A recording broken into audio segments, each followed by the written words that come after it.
it's Rachelle with Originally Worn, and today the kids and I are home with a snowstorm, and I'm going to show you how we're easily painting the orange oak trim in our house to bright white. We're going to be working in the next part of the house, which is our entryway. You can see here that I've already taken the actual door off of this door frame. You're going to want to inspect your trim for any like nail holes that might need to be filled or gouges taken out. You also want to look and make sure you have like a crisp line. You can see here where I've already started painting the wall colors, but like this right here, this gap needs to be filled with caulk. Paintable caulk is a great thing to do there. On all trim, if you run a bead of caulk right there, then wipe it like that with your finger, you'll have a really nice crisp line. So we're gonna work on that trim. Branson's really excited to help today and do that prep work. Once you've filled any imperfections and done your caulking of your edges, you want to sand them. I like this as a 220 flexing sanding sponge, which I think is equivalent to like a 320 or 420 piece of sandpaper. You can see this one's well loved, but it still works just fine. This will sand any of those spots smooth before you get painting, but you do not need to sand all of your trim. The next step you need to do is tape off your flooring. If you're going to be painting your walls, paint your trim first. That way you don't have to tape anything off. If you're not going to be painting your walls, it'd be best to tape off your trim. I like to use frog tape for anything that's on a surface. This is a delicate surface frog tape. It really helps not take off the finish that's on there, especially if you just painted your walls. This is a regular, it's actually frog tape, even though it's blue. It's a contractor grade frog tape. And this is cheap, general purpose tape that I use to tape off the carpets along the baseboard. That'll kind of help pull that carpet back on the edge there and get in there. Or against things that don't have a crisp, clean line. When it's a crisp, clean line, I use frog tape. So we're going to tape off around the bottom, and then we'll start priming. All right, so you can see we've caulked any parts that need caulked or filled holes, and all we needed to tape off is the carpeting right here. Next, we're gonna be on to priming.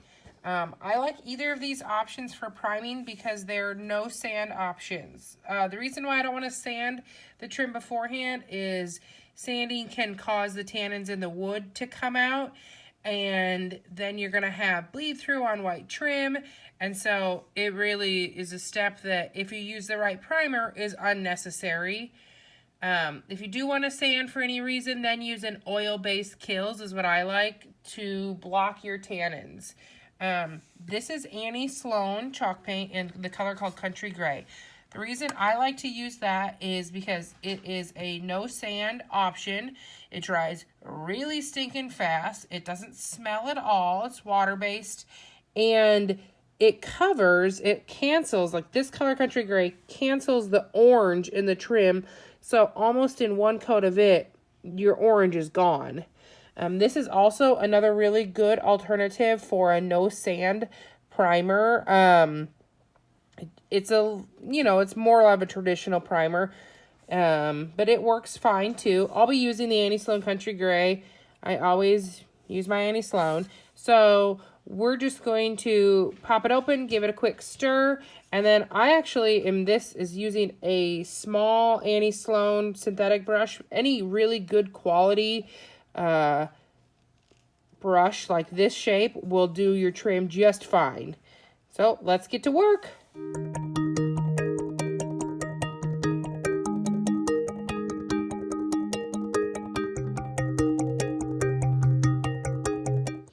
Okay, so I just finished painting one coat of the Annie Sloan Country Gray all over the trim.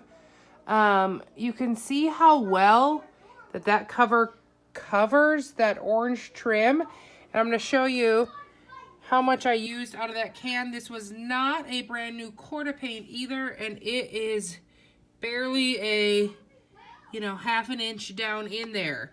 So, you know, a quart of this stuff goes far. So once this Annie Sloan dries, which will take about 20 minutes, I'm going to put a layer of Sherwin-Williams Pro Classic in satin in the color Alabaster White all over it.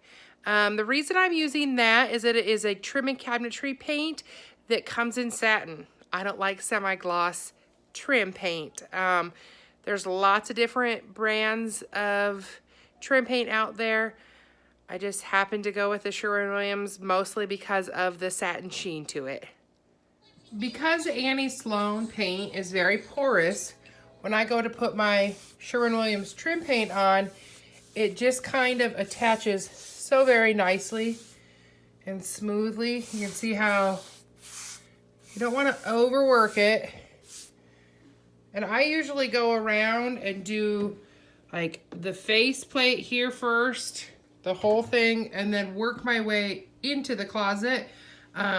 So I'm always trying to keep a wet edge. This is what it looks like when the second coat of paint is dry. I'm gonna give it a third and final coat to give it an all over even look. So that's another door frame down. It'll dry and I will start to paint the walls and the door that goes in it. I have videos on what I'm doing with the doors. They're gonna be gray.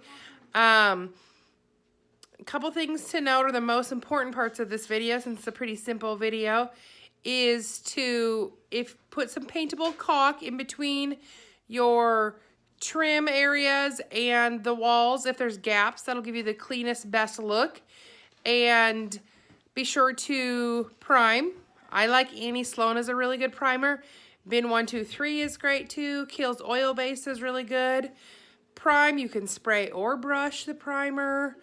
And lastly, be sure to paint your trim before you paint your walls if at all possible.